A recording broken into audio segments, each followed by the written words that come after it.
Welcome back to episode of car talk. हमारे viewer ने हमारे से ये सवाल किया है कि आजकल वो रियल एस्टेट का काम करते हैं एंड वो कह रहे हैं कि आजकल जब से ये मार्केट डाउन हुई है तो कुछ लोग प्रेफर कर रहे हैं कि वो कैश के अंदर जो है ना परचेजिंग करें। अब वो देना तो कैश चाहते हैं, लेकिन जो आजकल सिचुएशन हुई है पाकिस्तान के अंदर कि इतना कुछ सेफ तो है नहीं है और लोग बड़े परेशान हैं और इस तरह की वारदातें हो रही हैं। तो इस सिचुएशन में जब अगला बंदा कैश ऑफर कर रहा हो तो कैसे उस बंदे को बनाएं कि वो बैंक के थ्रू, प्रॉपर चैनल के थ्रू पेमेंट्स करे। आइए इस पर बात करते हैं।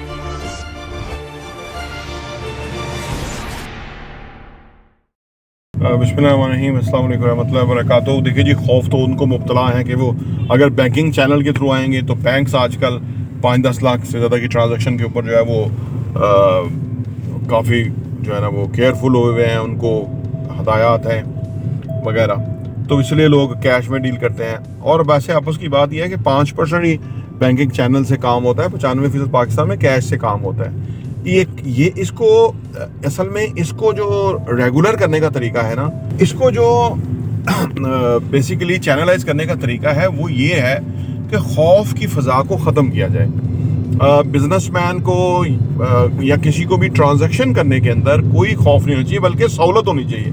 देखिए, जहाँ सहूलत होती है वहाँ लोग जाते हैं। पैसे की ये साइंस है, पैसे को डरा धमका के नहीं जो है ना आप टैक्स ले सकते हैं या उसको लीगल चैनल में ला सकते हैं। प्यार से डालना पड़ता है, ठीक है ना। जिस तरह कबूतरों को नहीं दाना डालना होता, तो वो ये नहीं कि आप ऐसे ऐसे कर रहे हो और कबूतरों का कबूतर तो कभी नहीं आएंगे। मतलब एक कॉमन सेंस है ना, कबूतरों को करके तो दाना डालना पड़ता है तो वो आ जाते हैं, उन्हें पता होता है कि यार, तो वो कबूतर फिर और कबूतर आ जाते हैं, फिर गौलों के गौल आना शुरू हो जाते हैं, ठीक है ना।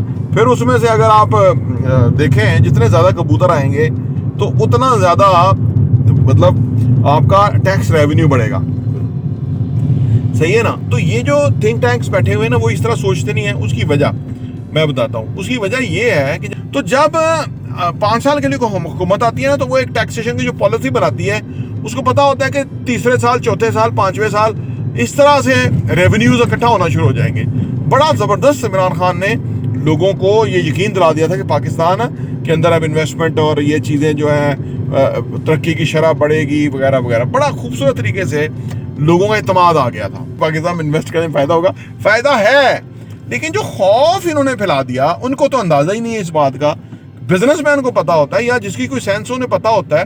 खैर, इमरान खान भी वो क्योंकि फंड रेजिंग करते रहे, उन्हें पता है कि अमीर आदमी जो है उसका क्या सोचने का अंदाज़ है और उसको किस तरह से जो है ना वो अपने सिस्टम में लाया जा सकता है। इनका तो लोगों को बिल्कुल जो है ना इस पे नहीं था।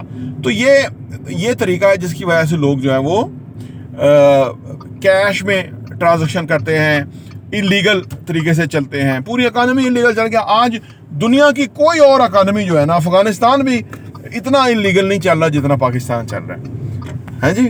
और पीपल आर यूज्ड टू। अब उनको आप किस हर घर के अंदर आप पुलिस तो नहीं बिठा दे, हर दफ्तर पे तो नहीं जाके नुमाइंदा खड़ा कर सकते कि भाई कैश में तो नहीं डील हो रही, या किस तरह डील हो रही और लोग खुद इजी रास्ते बताते हैं कि जी इस तरह कर लो तो इस तरह फायदा होगा। तो यानी काफ़ी कुछ जो है वो प्रॉब्लम है इस टैक्सेशन और इन निज़ाम के अंदर। लेकिन अल्लाह करे कोई ऐसे बंदे हैं जिनको थोड़ा पता हो कि यार कैसे होना है, तो वो कर सकते हैं। प्रॉपर्टी न्यूज़ देखने का बहुत बहुत शुक्रिया।